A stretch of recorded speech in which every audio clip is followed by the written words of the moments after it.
is your F.B.I., the official broadcast from the files of the Federal Bureau of Investigation. Presented transcribed as a public service by the American Broadcasting Company.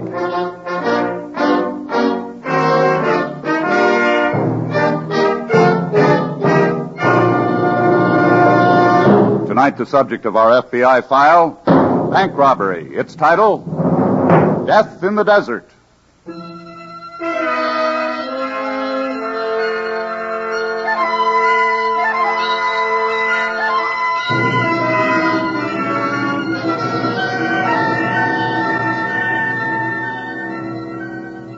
"30 months have passed since the outbreak of the Korean War, but there is a war going on in the United States as well. A vicious, sustained battle in which the decent people of the nation are pitted against unscrupulous criminals. Criminals who man an army of 9.5 million. It may not have occurred to you that there are 9.5 million persons with arrest records in the nation, but it is a fact that out of every 32 people, and that includes our men, women, and children, there is one person who has been convicted of a crime. That fact concerns you because in almost every crime, you are the victim. You, the decent, law-abiding citizen.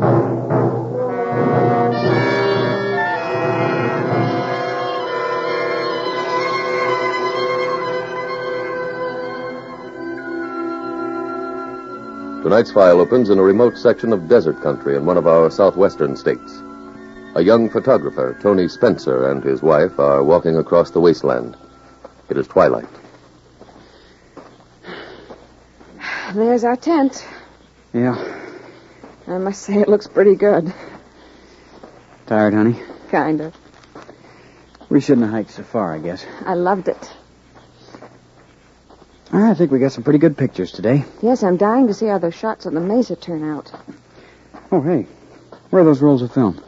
Oh, I have them right here. Oh, good. Give me a hand, huh? Okay. Home at last. Oh, yes. Hungry? Starved. Well, you start a fire and I'll go down to the spring and get some water. Right. What'll it be tonight? Beans or beans? I don't care. Surprise me. Okay. Hey, where's that precious wood? Right beside the car. Oh. Tony. Huh? Tony, come here quickly. Well, what is it? Come here to the spring. What's the matter, honey? Look, Tony. That man there on the ground. Hey. He's bleeding badly. Yeah. Well? He's still alive. What can we do? That's a bullet wound in his chest. Shouldn't we take him to a doctor? Honey, we're not exactly around the corner from a hospital. Let me wash his wound. Take a look at it. I'll wet this scar.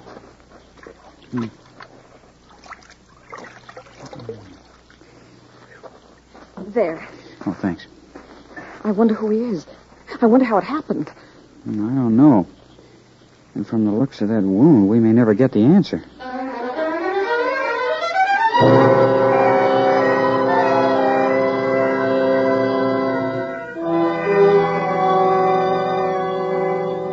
In the town of Jasper, some 50 miles away from this desert camping ground, FBI Special Agent Jim Taylor is just entering the office of the local sheriff. Pull up a chair, Mr. Taylor. Thank you, Sheriff. You made good time getting down here. Well, I started as soon as we received your call. Any new developments in the case? No. I'm sorry to say there aren't. Well, I wonder if you'd mind reviewing the facts. I didn't get many details. All right. Suppose I start right from the beginning. That'll be fine. At 12:30 this afternoon, 3 armed men entered the First National Bank here in Jasper. They took $12,000 in cash, and when a teller named Blaine attempted to send out an alarm, one of the men shot and wounded him. I see. Go on. The shot was heard on the street, and a crowd gathered. When the bandits left the bank, they couldn't get to their getaway car, and they were forced to separate. What happened? Well, there was quite a bit of shooting. One of the bandits was definitely wounded while driving away in a stolen car. How about the other two? As far as I know, they were unharmed. What reports have you had on them since? Nothing at all. You set up roadblocks? Mm-hmm. You have all that completely covered. Now, let's see. It's a little over 6 hours now since the robbery occurred. That's right. We're not too disappointed, though. You see, time has a different meaning out here. Criminals have plenty of wide-open country to roam in. Catching up with them is a matter of days, not hours. I see. The bandits still have the money, I suppose. As far as we know, yes. Oh, excuse me. Sure. Hello? Hello, Sheriff. This is Bill Holt. Yes, Bill. A stolen car used by one of the bandits was just found on Route 42. Mm-hmm. And near where? A little over 6 miles past Newton's Corner. All right. Be right out there, Bill.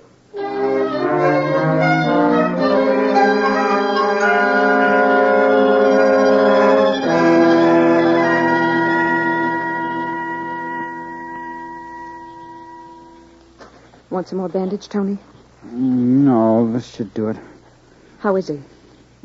Well, I've just about stopped the bleeding, but I'm afraid he's in pretty bad shape. Oh.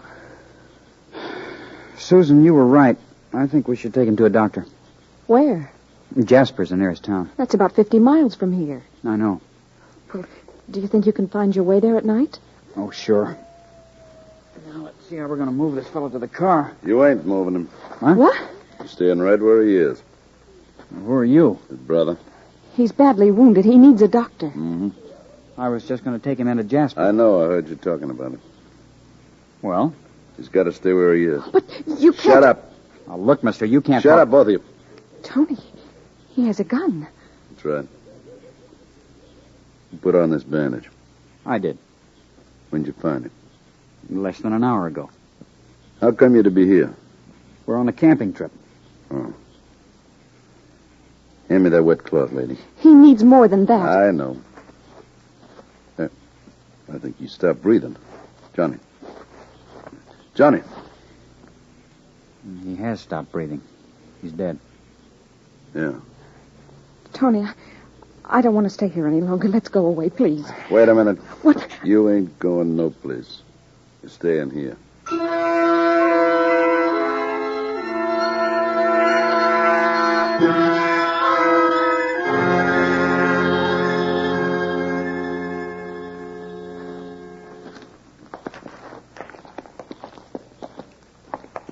The car's right over here, Jim. Put him down into the ditch, huh? Evidently on purpose. My deputy tells me the car was out of gas. Oh? Can you see all right, Jim? Yeah. Yeah, I've got my own flashlight here. Oh, good.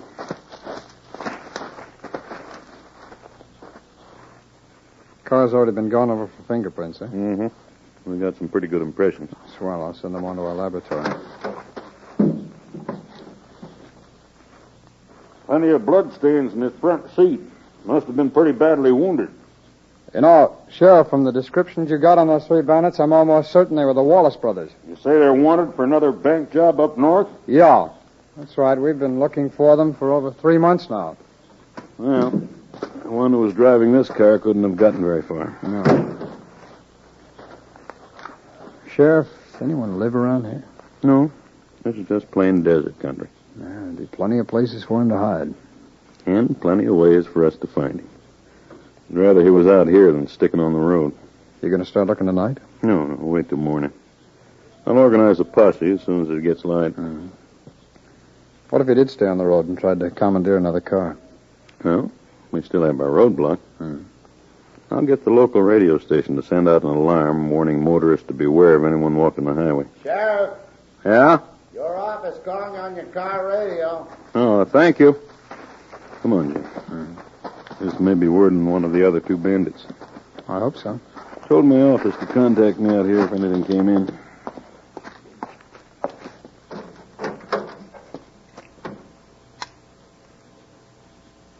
Sheriff Lake here. Hello, Sheriff. Word just came in from up near Crockett'sville. A man named Hamilton was assaulted. One of his horses stolen. Could be one of the bandits did the job. Did this happen at Hamilton's home? Yes. All right, we'll drive over and see him.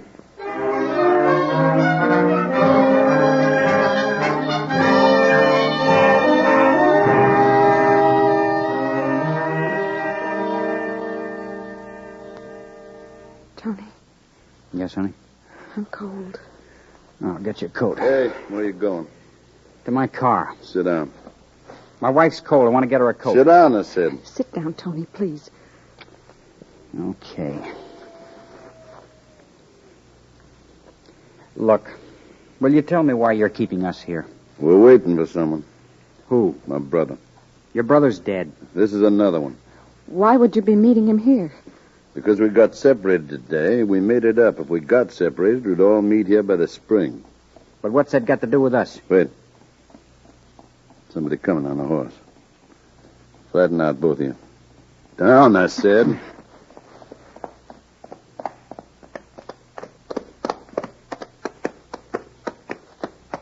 Mickey?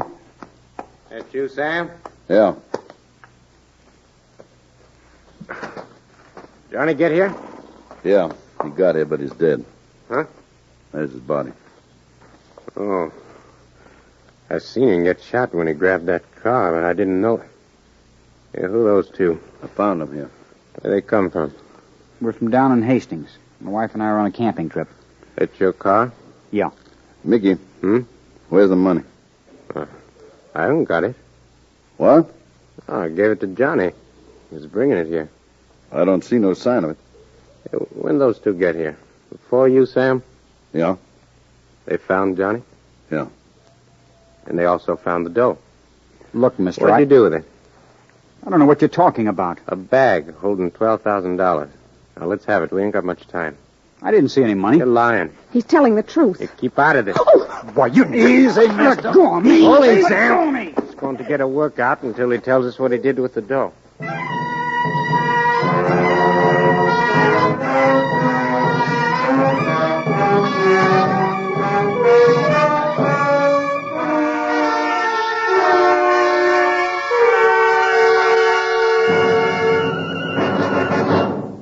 In just a moment, we'll return you to tonight's dramatic case from the official files of your FBI. Have you given blood recently? If you can answer yes, your country is proud of you. But, and yes, there's a but in this message of praise, the need for blood continues urgent. Besides our fighting men in Korea, we have thousands of hospitalized veterans fighting for life. Your blood can help them. In addition, there's a daily demand for blood in civilian hospitals. And beyond all this, we need to build blood plasma reserves against the possibility of disaster or enemy attack. Just one atomic attack on one American city would require vast quantities of whole blood and thousands of units of plasma in the first 24 hours alone. To meet and coordinate those needs, a national blood program has been set up with the Department of Defense, Civil Defense, and the Red Cross cooperating. You can help. Phone your local Red Cross for an appointment. It's easy and painless. Americans are rolling up their sleeves. Join them, won't you?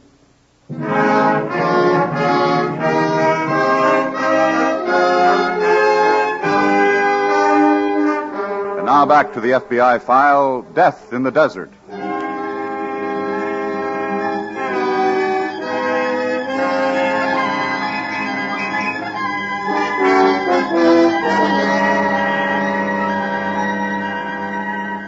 The basis for human relationship in the world today is the family. And in ordinary conditions, human beings have no greater loyalties than to the members of their own families. But the criminal is not an ordinary human being, for his very means of livelihood depends on his constant violation of everyday conventions. As you can see in tonight's case from the files of your FBI, one of the basic tenets which he violates is that family loyalty comes second to personal possession. For your average criminal is motivated by only one thing, one quality he has in common with those of his fellows who live by the sweat of other people's brows. That common quality is greed.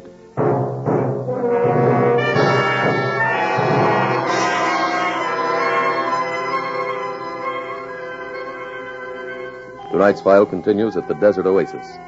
A half hour has passed. Young Tony Spencer has been severely beaten by the brutal bank bandits. He is lying unconscious on the ground, his wife bending over him. Tony. Tony. Oh, Oh, you poor darling. Darling, it's all right. Susan. Yes, dear. Susan, where are you? I'm right here, Tony, right beside you. Oh. Well, you come too, huh? Yes. Okay, get away from him. You're not going to start again. Get away! Now, look, tough guy. Now, shut up and listen to me. I'm not going to... Listen! There's something you ought to know about that money you took. We grabbed it from a bank. I shot a guy who tried to stop us. I'm telling you this so that you'll know I'm playing for keeps. I tell you, I didn't see any dough. Sam? Yeah? What are you doing? Digging a grave at Johnny? Oh. Make it a big one. We're getting 2 more customers. Please, you've got to believe me. We don't know anything about the money. I've been listening to that long enough. Now, who wants it first? Well? Look, do anything you want with me. Leave her alone. That how you'd like it? Yes. Okay. And she gets it first. Mickey, Yeah? I found it. I found the bag with the dough. Where was it? I found it when I was digging. Tony, darling, we found the money. Johnny must have buried it before he passed out. Yeah. Well, looks like it's all here. Now, let's not waste no more time. We better get moving. Okay. Use their car. Come on, you two. Come on, get up. Just take the car. We need cover. Somebody to front. You two coming with us. No. Look. Get into that car. We're heading south.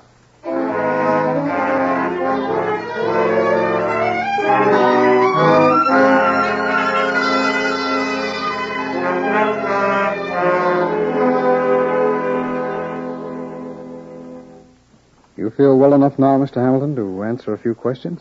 Yes, I guess so, Mr. Taylor. Oh, fine. Will you tell us about the assault? Well, I was out in the back porch when I heard the horses start to fret down in the corral. Yeah, well, go on, sir. I went down there and found a fellow just starting to saddle one of them. I grappled with him, then he slugged me with what could have been the butt end of a gun. Well, can you describe this man for us? Pretty tall, about 6'2" or 3. Had light-colored hair. That sounds like one of the bandits, all right. Yeah. Mr. Hamilton, your wife said she heard the fight and came out just in time to see this man right over the hill there in back of your ranch. Is there a road back there? More of a trail. Crosses a section of the desert. I'm familiar with it, Jim. Oh. Goes past Lone Spring and hooks up with Route 55 down below. I see. Well, can we drive a car over it, Sheriff? Yes. Well, this man has about a 2-hour start, but he's on horseback. If he stays with the trail, do you think we could catch him before he reaches the other highway? Yes, I think we could. Okay, let's go.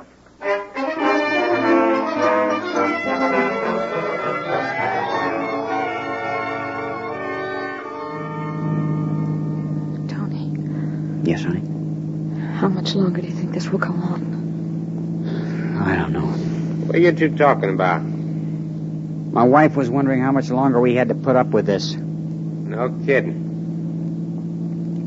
We've been driving for over 2 hours now. You must be out of danger. Why don't you get out and leave us alone? You just drive south and keep quiet. Where are we going? Hastings. That's where we live. Yeah, I know. You told me. Why are you going there? Me and Sam are going to live with you.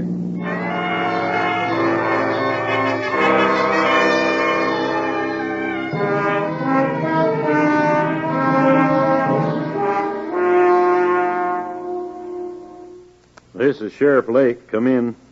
Come in, headquarters. This is headquarters. Go ahead, Sheriff. Bill, we're out here by Lone Spring. We just found the body of one of the bandits, the one who was wounded. We also found the stolen horse. He was abandoned near here. We believe the other 2 men are now in a car heading south into Route 55. We haven't got a roadblock set up that far down. Notify the authorities down there. Tell them to watch out for them. We're going to look around here a while. I'll be in touch with you later. Lake out. Headquarters out.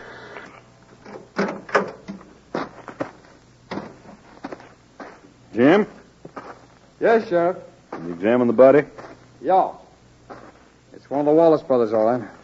I just alerted the police south of here to be on the lookout for the other 2. Well, there may be more than 2 in the car, Sheriff. What do you mean? Well, I found evidence there was a woman here, possibly another man. Really? Well, what kind of evidence? I found this woman's scarf. I also picked up female heel prints all around the grounds. I see. There'd been a tent pitched here recently, too. I discovered the stake marks out there. Mm-hmm. Now, here's what may be a real clue for us. I picked it up down by the spring. What is it? Undeveloped roll of film. Sheriff, let's head back to your office. I think we got some work to do.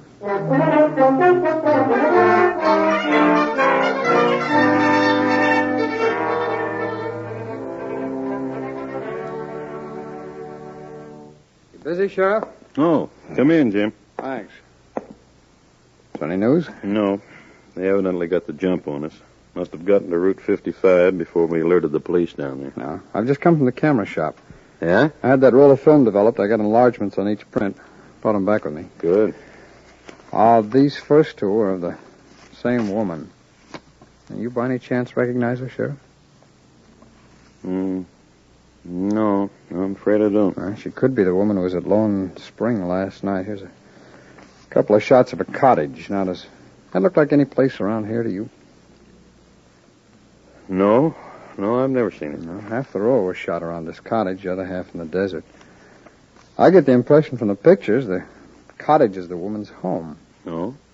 Now, here's a long shot of the cottage. Some hills in the background there. Yeah.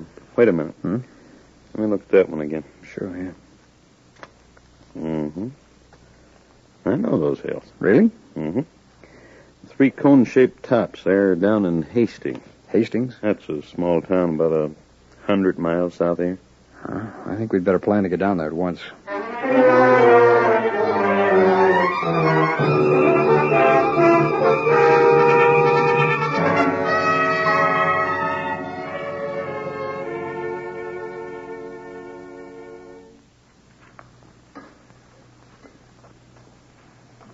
Sam? Yeah? Pass me them potatoes. You eating more? Yeah, I like potatoes.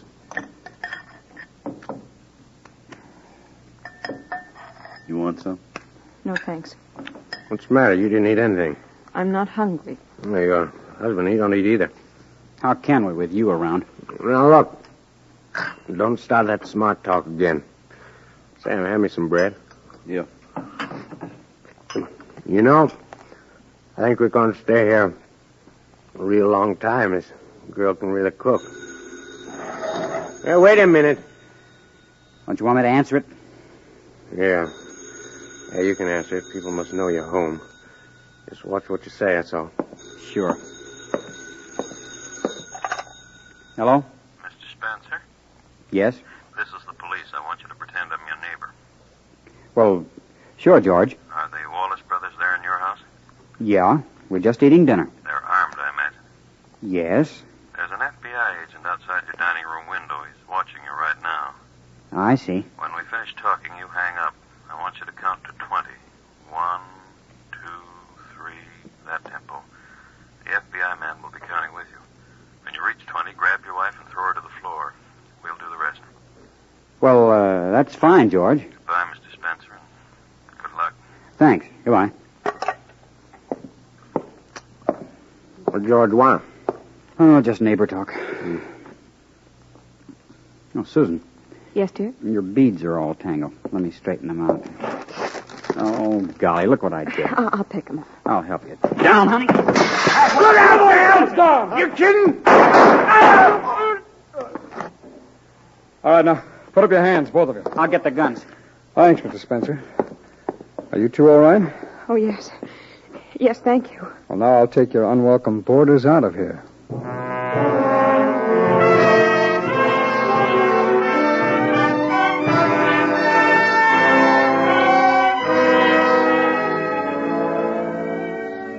Mickey Wallace and his brother were tried for their crimes and sentenced to serve 20 years each in a federal penitentiary.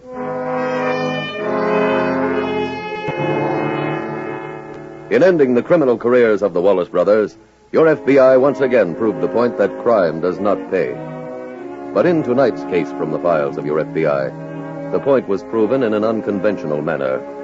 For this case was not resolved because of a clue left by the criminal through any mistake. This was a case that was resolved because a special agent, working on every available angle, found an innocent-looking roll of undeveloped film. No clue is too unpromising to follow to the very end, and because of that, this case was closed. It is quite true that the eyes of justice are blindfolded. But crime will never pay, because justice has friends. Friends like the special agents of your F.B.I., who see very well.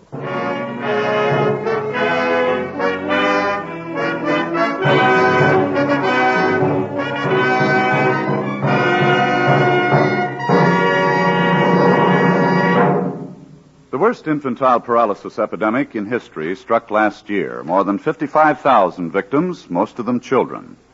Everyone who needed help got it from your National Foundation for Infantile Paralysis.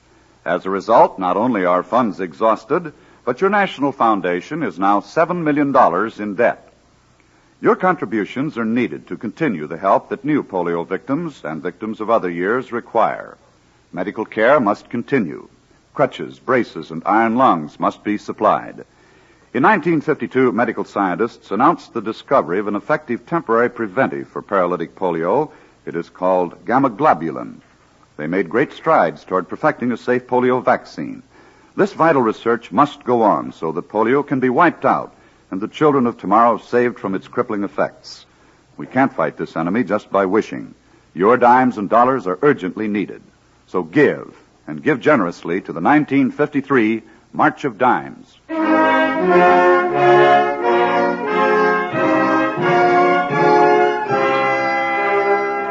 Next week, we will dramatize another case from the files of the Federal Bureau of Investigation. Its subject, homicide. Its title, The Red-Headed Blackmailer.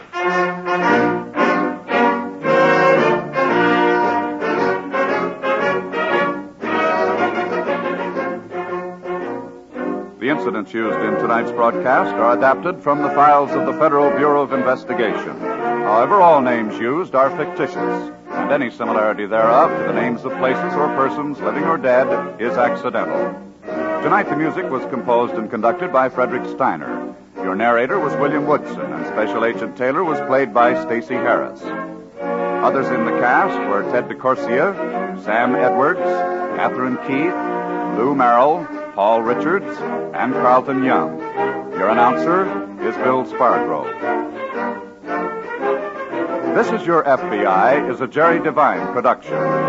Tune in again next week at this same time, when over most of these stations, the American Broadcasting Company will bring you another thrilling transcribed story from the files of the Federal Bureau of Investigation. The Red-Headed Blackmailer on This Is Your F.B.I. Stay tuned for the adventures of Ozzie and Harriet. There's fun for the whole family when Ozzie and Harriet come your way next.